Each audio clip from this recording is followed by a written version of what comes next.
What's up, guys? Welcome to episode 71 of Convos on the Pedicab. I'm here with my good friend, Wazi Graves. He's an aspiring pro boxer. He works in encryption. He's an IT guy.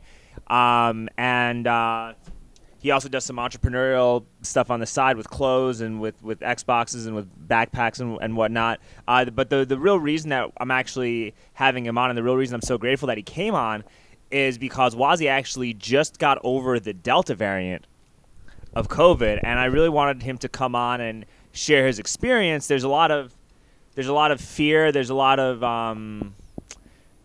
like craziness. There's a lot of really irrational behavior, it seems like, that's going on as a result of this. And I think that the best way to clarify some of this misinformation is to have somebody who actually experienced the virus talk about what they had to go through. For sure, man. Thank you for having me. Of course, yeah, buddy. And hope all is well. And just, I got on here because, like, I was just thinking, like, what good can come from it, like helping friends and doing that. But I'm not really like a on-camera type of person. Yeah. So I thought that. I mean, you look great. For sure. But thanks. But I just thought that it would be good to, I have a wise voice and, like, I'm real balanced. And I went through it. But mainly, it's real. It's very much real. And my situation is different from others, such as, like, it was, we'll get more in detail to it, but it turned out good. But I do have family members, that it went bad, and some of them are right now in in the hospitals on the ventilator. So that stuff is real too, but it kind of correlates with the health and the working the lifestyle out, and what you're doing, right? It's kind of the lifestyle. It's not just, there's randomness with everything, but there's also some predictability. So yeah, and you're trying to be a professional athlete, so you have I'm assuming you still have a pretty, like, strict diet. You drink plenty of water. You live a healthy lifestyle. Yeah. So, like, the boxing, I love that, and that's always going to be there, staying in shape. But it's not my main focus so much as the business and entrepreneurship. And, like, I do stay in shape, but I feel like when I did get sick, it was the weekend, you're eating more bad, maybe you're going out a little, not even going out the crowd, but, like, if you're drinking alcohol, eating sugar, that can, your diet, you get sick, immune system, things like that. Yeah, that is true. I mean, I've always I always found it weird when they were, like, closing gyms, or they had these new vaccine mandates in, like, some of these, like, ultra blue cities where you have to be vaccinated to go to a gym. And that's crazy because you're not really, there haven't really been shown any instances of COVID outbreaks from going to a gym. And if anything, going to a gym actually probably protects you from needing to go to the hospital if you do get COVID. And listen, I work downtown, right? I work in the bar and restaurant industry. But that being said, I could still understand how you're more likely to get COVID at a bar than going to work out because, like you said earlier, you're drinking alcohol, you're not sleeping enough, you're putting bad food in your system. So all that stuff does mess your immune system up. So, when you factor that in, you probably are more likely to get sick by, drinking too much and not sleeping enough and doing all that stuff. For sure. And it's definitely one of the mic closer. Okay. Yeah, it's definitely one of those things where all that's a factor, but then it's just, you can literally do everything right and, it's a chance that it can go wrong. So the main thing, my point, like, that I thought, like, what am I going to try to get across with this message today? And I thought that the danger is real, but fear is totally a choice where it's like, are you going to overreact, underreact? Like, it's, life goes on where you still got to keep moving. And, we can talk about, you asked earlier how I got it and stuff. Not even got it, but how did I know I have it? And yeah, I want like to talk about that. And I'm going to ask, that's, like, literally going to be my next question. But the other thing, too, when it comes to this virus, the biggest cause of getting seriously hospitalized or sick from COVID is obesity, right? That's a known statistic, right? Obesity and lifestyle. And you know what the second biggest cause of getting really sick from it? What? Fear and anxiety. So it almost becomes a self-fulfilling prophecy. If you spend too much time on the internet, if you spend too much time watching the news, if you spend too much time actually getting scared of how deadly this virus is, you actually create a situation where you're going to get sicker from it than if you just go live your day-to-day life and just know that it exists and just make it more of a conscious effort to avoid stress, have positive relationships, eat right, exercise, have good people around you. I think that stuff is, more important to fighting the effects of this virus than actually following the rules to a T. I definitely think that was a lot. So it's a lot of powerful stuff in that. But I definitely think that to go back on your factor with the stats, obesity has been seen to be more of a cause. But these stats, it's so much over the place because I went to college. I went to these schools where you study the businesses and you can manipulate any stat in your favor just by what type of people are you pulling the stats from, how big are your population that you're testing. So it's all types of just unbiasedness and who knows what's really true. But I do believe a big cause of it is obesity, just like a big cause of a lot of things are your health. Like the biggest killer for a lot of people is heart disease and health and obesity. Yeah, that's 100% true. So how did you know you got the virus? So how did you get exposed? What happened? How are you feeling? Tell me all that stuff. So I do think that just to back to the point that the fear is, the danger is real. Fear is a choice because we was living for, a whole year and a half, 2 years, never got sick, avoided the first one. And everything's open and we traveled, but no sickness. Literally, we're going places, coming back, we're fine.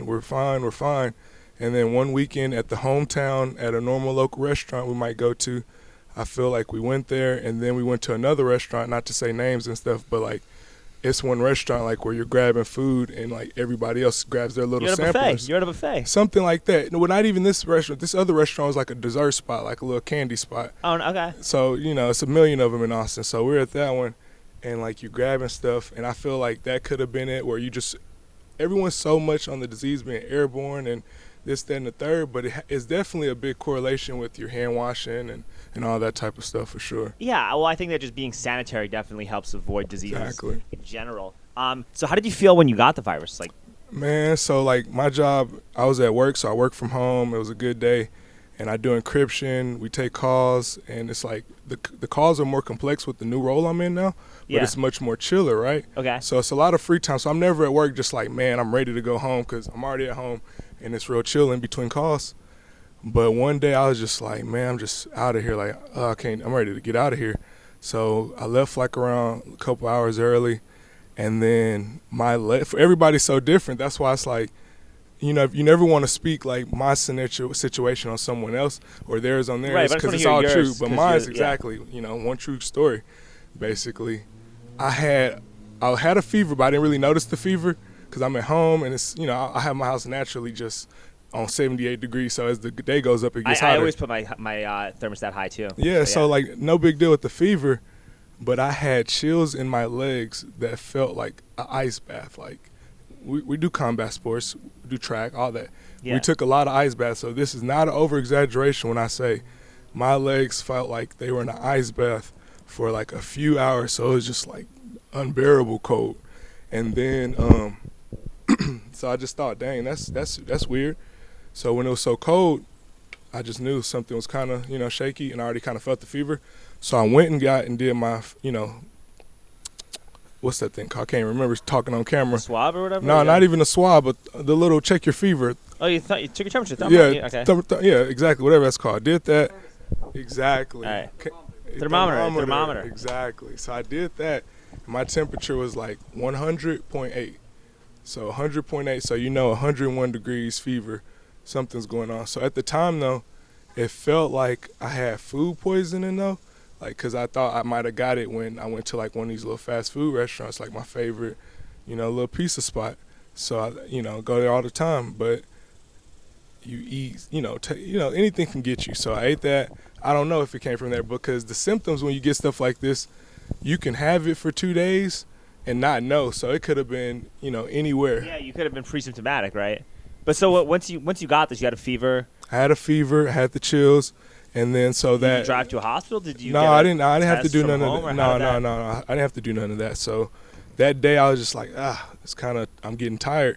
So I was like, all right. So I hit my job up like, I'm definitely leaving early today, and I'm gonna call out tomorrow and see how I feel. But I'm also, if I need to get a test, I'll hit y'all up if I do get it. So then I went to sleep and stuff, and then the next day I'm just drastically tired, but you don't really notice it, but I'm just kind of tired. And then with the temperature being so high, I was like, well, I want to know, just kind of curious. So it's like, I want to know. So I was like, yeah, so let me go ahead and go. So I went to one of these little hospitals. I think it was like, I went to like Care Now, urgent care. Okay. And then basically did the copay.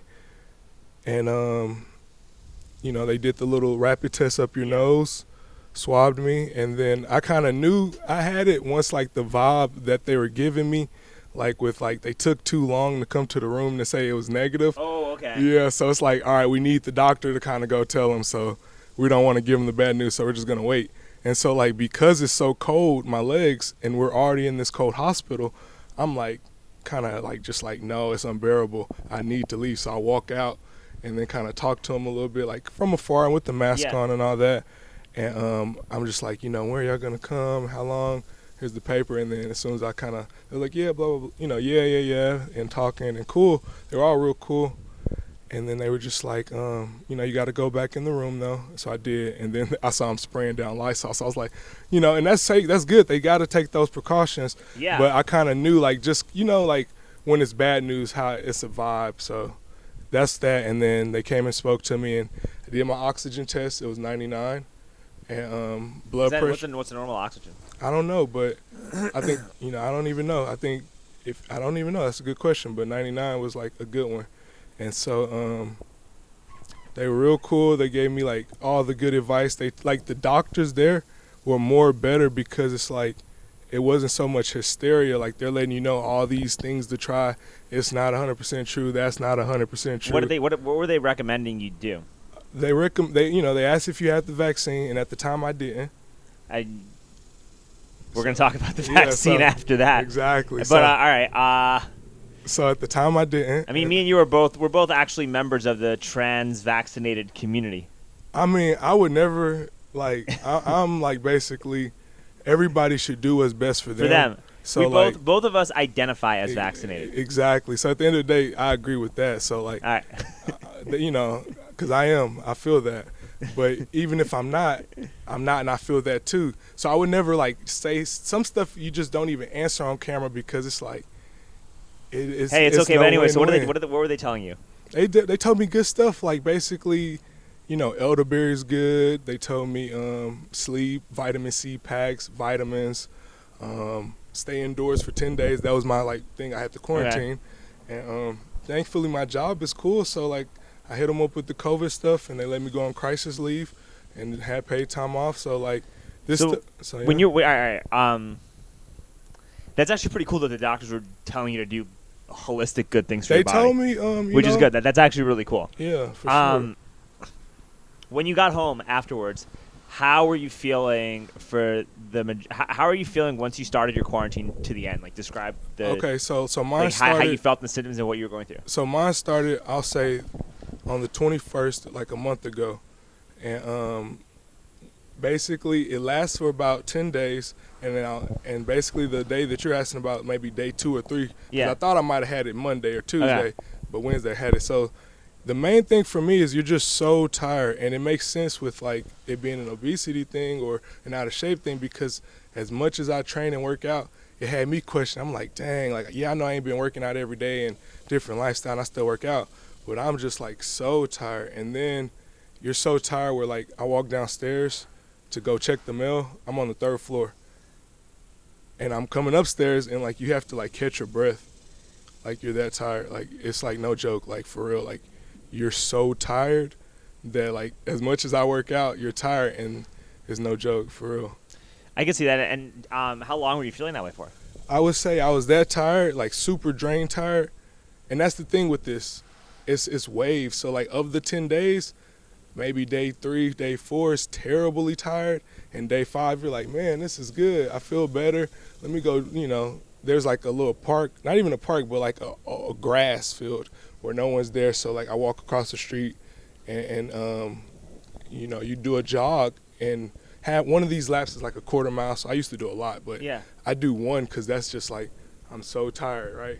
At least I got some sun, exercise type thing, right? Yeah. So I did the one, and you're just tired. But then maybe the next day you feel good, and it's just kind of a roller coaster. And I did at one point lose my smell and taste. Okay. And Did that freak you out when that happened, or you I kind of expected it. And to be honest, I lost the smell first. I knew that, and I lost the taste. And then me and my one of my family members got, not to say which one and stuff like that, camera stuff, but like a family member, we got it at the same time, and they super into cooking and smelling candles and all that type of stuff. So they noticed it right away, lost the smell. But me, I think with the taste, because like I already have such a good memory, I'm thinking I'm tasting the food, and I'm not really sure if I lost the my taste. But I will say this, like, to warning everybody, because it's going everywhere, and I got a cousin in Vegas and all over the place that got it, and he's older, and because he's so finicky with food, he lost his taste and smell. And I think he was sick before me, and he's still sick now, and he lost his taste and smell, and because of that, he's not eating because he doesn't like food. So he's not eating for nutrition, he's eating only for the taste, and because of that, he's only eating soup, and he's not like putting enough nutrients to fight back, and stuff like that's important. So if you do get it, don't just eat because I can't taste nothing, so I'm not going to eat, or I can't taste, so I'm going to just eat all day marshmallows or something. You definitely want to eat your rice and your grains and your fruits and your vegetables, your teas, ginger tea, your vitamin C. It's just, that's what you want to do. Yeah, I mean, that's common sense.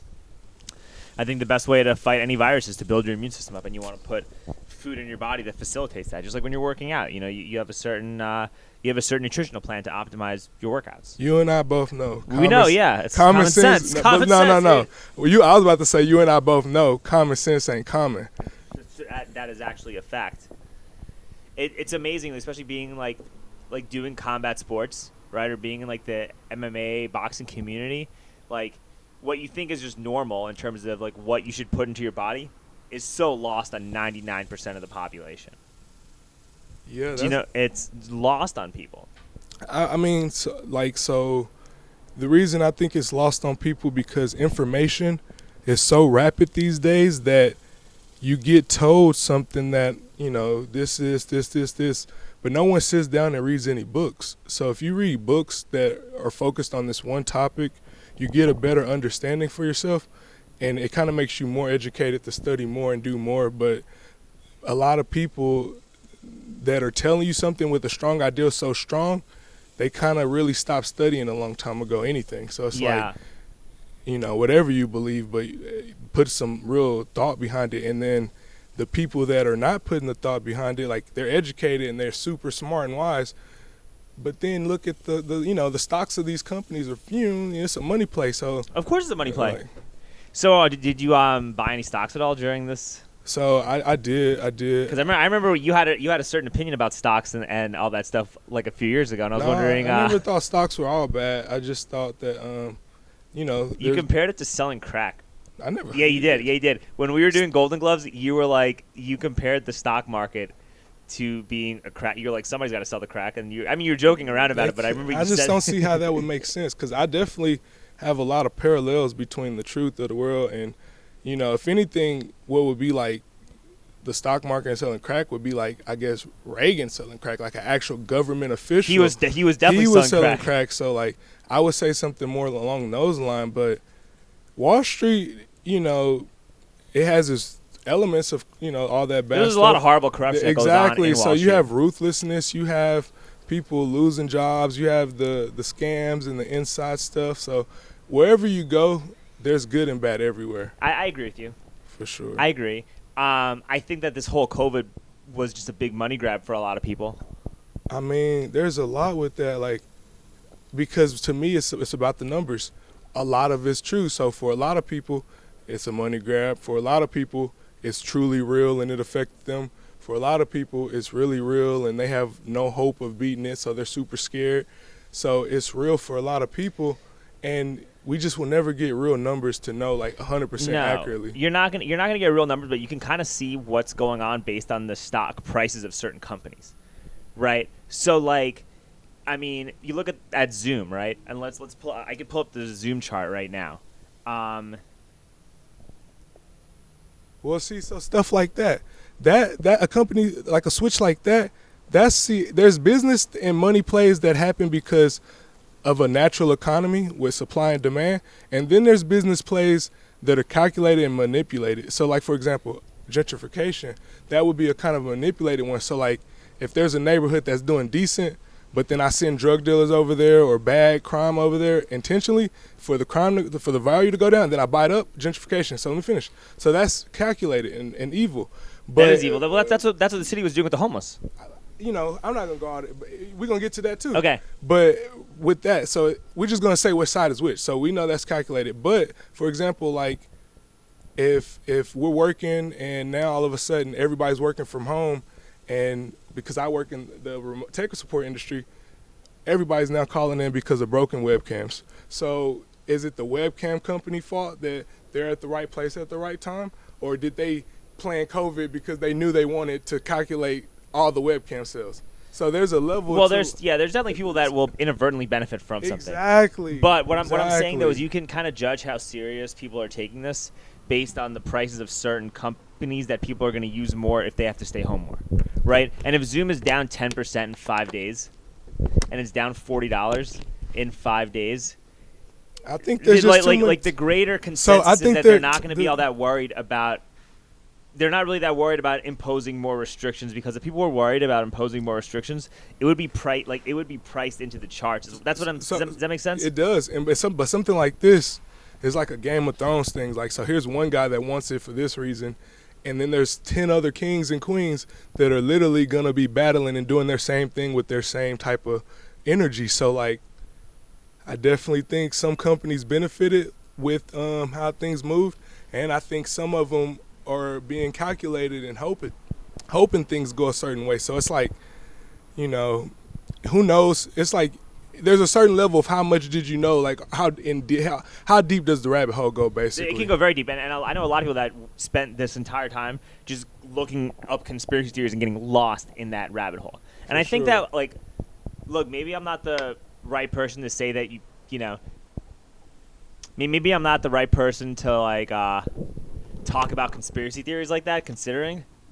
But I also do feel like I have a healthy, like, my belief in that stuff is grounded in reality, and I think it's healthy to be part conspiracy theorist. I just think that you can't you can't be fully extreme on one side, otherwise you become lost. So does that make sense? Yeah, facts. All wisdoms come from balance. And I saw a funny meme that made me laugh because it said that man, this one was funny. These days, conspiracy theories are just called spoiler alerts. Yeah, it's pretty much true, though. Like that had me rolling, man, because... Well, when people talked about the vaccine passports like a year ago, they thought you were crazy, right? And now they think I'm crazy because I don't want to go along with that, right? For sure, man. Like, everything, like, it's hard, Hey, sorry, I didn't mean to interrupt you, but... Yeah. Are you going to did your experience with COVID change how you feel about the vaccine, and has it... it definitely changed whether or not you are going. Has it made you want to explore getting vaccinated for this virus after having gone through it? Does it change your opinion on that? So good question. So one of those I can't 100% answer, but if you know me, you follow me on Instagram, and you know how I think, you can come to your own conclusion, right? But I would never like say one way or the other, because that's just protected by HIPAA and things like that. So it's like, why should I have to tell you?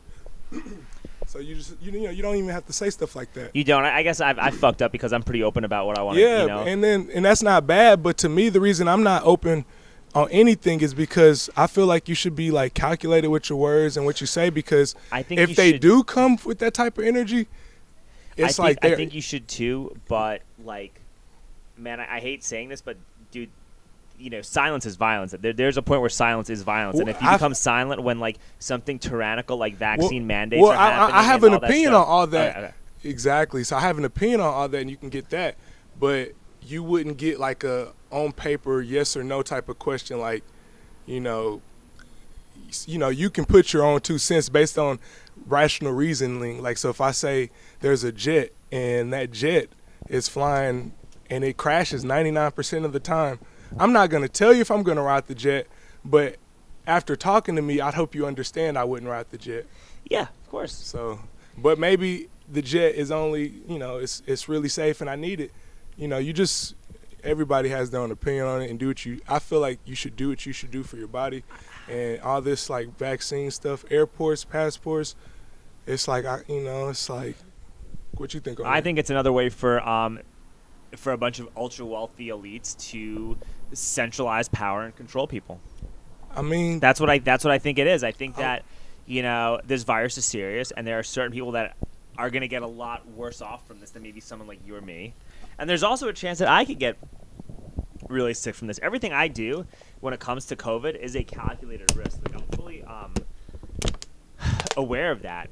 But when you start mandating stuff like this, you go down a very slippery slope. You go down a very slippery slope. Because think about it, like, at every point in time in history, at every point in time in history, from, Nazi Germany, Jim Crow America, which is like 50 years ago, and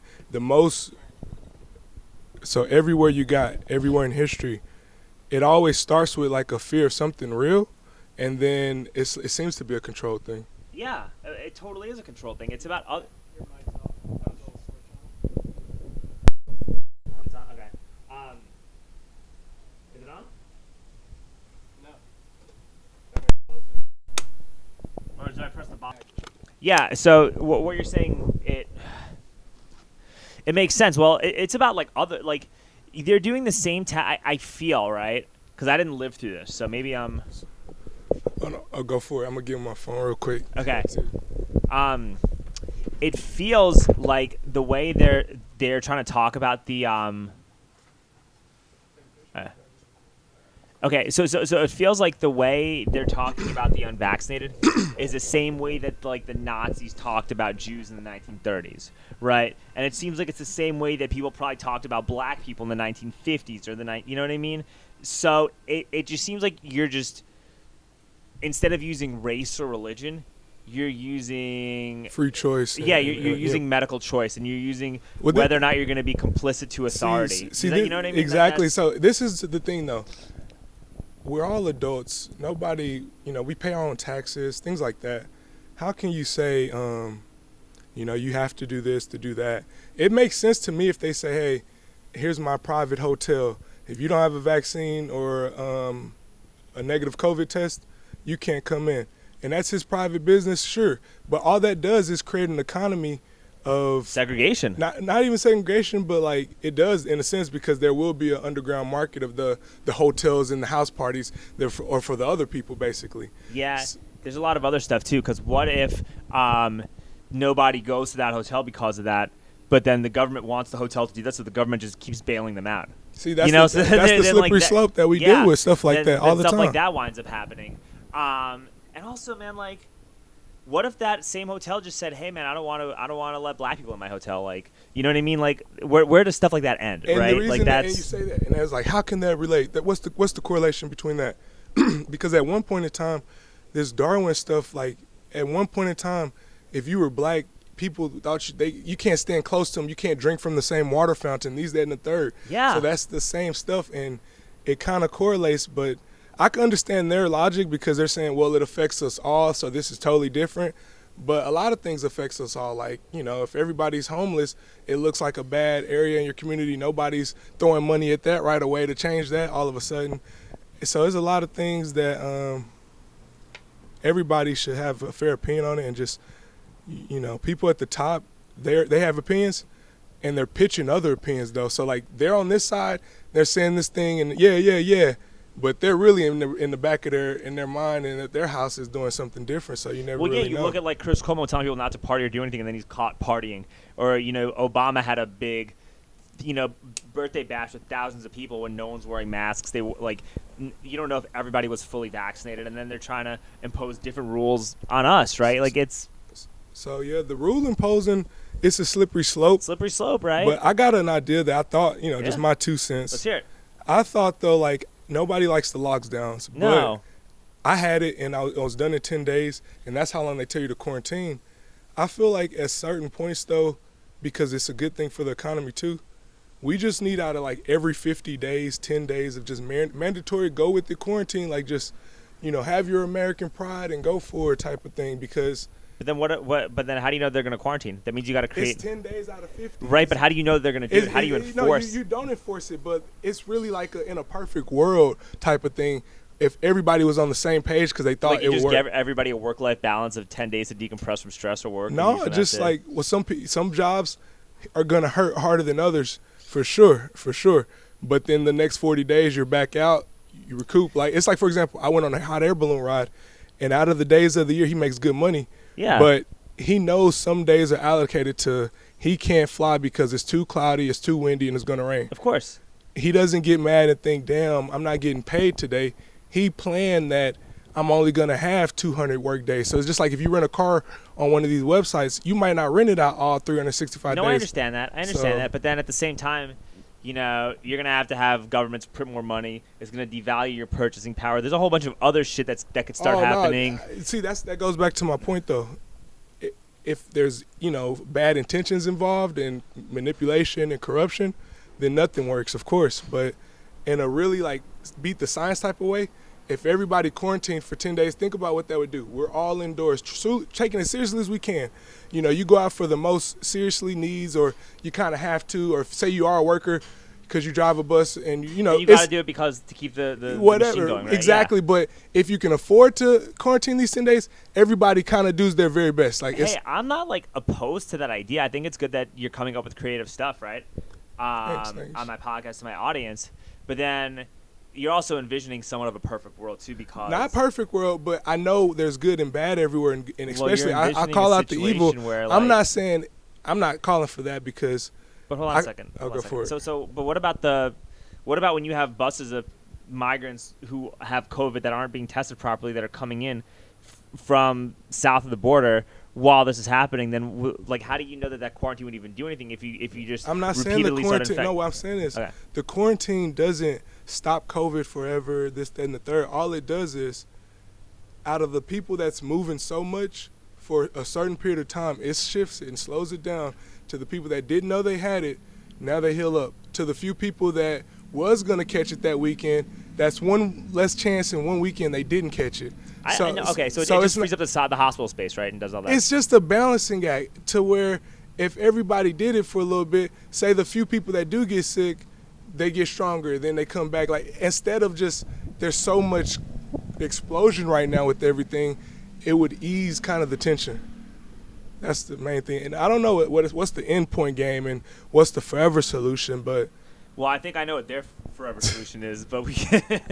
You never know, man. You never know. I mean, but then again, it's like you start sharing what you think their forever solution is. You get labeled a conspiracy theorist, and you get labeled all types of stuff. I think that their forever solution is like a global digital currency that they have complete control of, that like these ultra wealthy elites have complete control of what they're already trying to make, which is a strategic digital reserve through the IMF. And I think that they want to create a fourth industrial revolution where all of your movements and everything you do is being completely monitored, and you have a high-tech surveillance state. And it's going to be used as a way to say, hey, this is what we need in order to stop viruses. Like, that's what they're trying to do, and they're trying to get us to consent to it.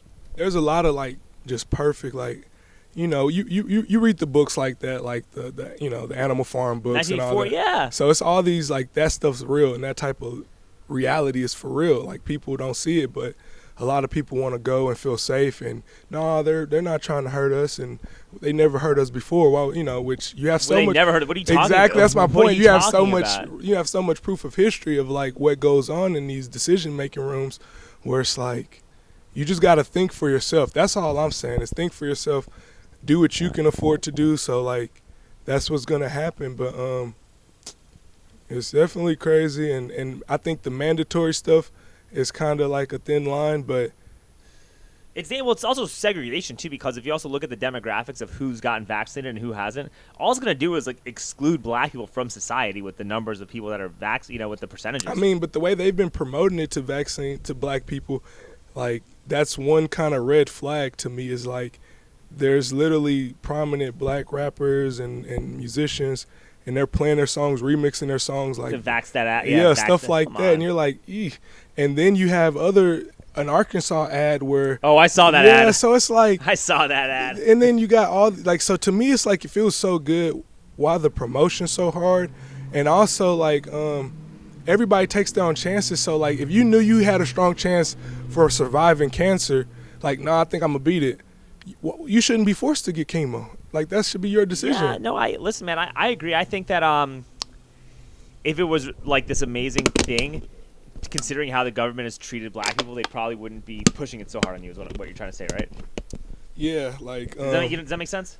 I feel like the relationship with the government and black people, any people of color, any indigenous people, any just you guys are good people, but anybody that's not a white male in this country is gonna be 3 foot 2 feet back. Like it's just kind of that's how it is. But it's not like a stepping stone or like it's nothing that can stop you, because if you think in your mind you can do anything, this goes back to the health thing. If you're thinking all day about negative COVID and anxiety, that's what you're gonna attract to you, because your cells, that's how that works. Your cells will literally respond to what you're thinking, what you believe. If you believe this rock is gonna change your life, and every day you pray to this rock, some good things gonna happen. Like for real. Like listen, man, people have superstitions, and the superstitions help because it does something with your brain patterns. Exactly. So it's not so much, you believe in religion and God ain't never stopped the vaccine, but meditating and thinking about and praying so hard has the same science and logic that the scientists are preaching. So it's like you're saying, if your cells are literally focused on healing. Depending on who you are. But I think that if you've been doing that and that's been your lifestyle for years on end, yeah, you might be better off doing that than having to be a science experiment. But that's the thing. That's but if you aren't healthy and then all of a sudden you just use that as a cop-out, or you just started getting healthy and you just started a lifestyle change, then it becomes a different ball game, right? All right, 2 minutes. 2 minutes. Okay, so like that's what you're so right about that, because the health of it is, I feel like they're preaching. Say what you just said, that last part. Well, like, okay, man, if you've been like super healthy and you've been doing yoga for your entire life, or you have like a strong or if you have like really good nutritional habits, you have good sleep habits, you have great stress management, you have every foundation in place to help beat something like this naturally, then you're probably gonna beat it naturally. You might get sick and something might happen to you, but you'll probably beat it naturally. But if you haven't been ingraining these things into your lifestyle, then yeah, maybe a vaccine or something like that is probably a better choice, right? Like that's what I think. I will say this. 2 things. Hey, we got to wrap up real quick. Guys. It's been a great and fun time. It's been fun, yeah. But like, so basically, I will say this in the sense that you literally have the most people that are telling me about pushing the vaccine, they have been obese, they have been older people, and they have been people more prone to the natural fear of it. And I feel like if you're healthy, they say this is one fear-mongering tactic. They say, well, if you don't get the vaccine and you get COVID, the symptoms will be so terrible, like guaranteed. Where I'm like, you have it, but for some people, it's not as terrible. So why? You like. And then the vaccine is truly experimental. It's either experimental or they've been working on this for 10 years and something's up. So it's experimental. And I don't even know if it's FDA approved yet. So it's not FDA, but even if it is that going to change? Exactly, but that's just my like stepping stone. Like of all the stuff they FDA approved, why are they being so hesitant with this one? If they, Well, because there's always legal stuff. Right? Exactly. You can't do it just yet. But vaccines you can't sue. Like you can't even sue sue the anybody. manufacturer. You No, can't but sue the no, manufacturer. not There's at a all. whole list of things, Not at man. all. Like I had some. I got my MMR shots as a kid, and I had a bunch of developmental problems that I experienced coincidentally right after I got my MMR shots. So I can go off on vaccines. And that's so crazy because in Dallas, Texas, I was driving, and in Walgreens, there's literally a sign that says, "We do measles, mumps, and rubella shots," and it's in the most hood area, black neighborhood, where it's just targeting, and there's a lot of science to that, and it's just like, damn, man, like. Oh, do you worry about? You experience because you're a smart guy, but there's nothing off about you because we're all special in our own way. But you're dealing with this, right? Yeah. And it's something that affects you, and it could be seen. And when somebody's trying to bully me to try to take a shot by these same companies that had no regard for what I had to go through as a kid, man, they can go fuck themselves. And that's pretty deep. They can go fuck that's themselves. pretty deep. You're getting on camera and saying they that can go fuck themselves. I'm not doing it. You're expressing that you have a mental thing, and It Yeah. slows you down. It makes you sleep different. It affects your life. And you know the correlation because Listen, man, I'm lucky. If I didn't have pedicabbing, I would be like some loser living with my mom and dad, or I'd be homeless or doing something. Like, this is the only job I've ever been good at. So, I know what happened to me after I got my shots. So that's where I'm leaving it off. For So sure, man. because of that, like, I don't care who bullies me or does what. Like, this is one of those issues that I die on the hill on this. Exactly. Anyway, Wazi, how do we get a hold of you? So I'm on Instagram, Solwazi_IG, SOLWAZI_IG. My business page, SGDist, DIST, and like so I have the links in my offer up because on the Instagram I don't be so focused on it, so it's kind of lacking. But I'm on eBay and offer up, and just it's been good. So appreciate I'm you. actually getting buying the a book back backpack from you Yeah, literally for right sure. now. Yeah, man. All right, Wazi Graves, ladies and gentlemen, thank you so much, dude. I really appreciate you coming on. For sure, man. All right, boom.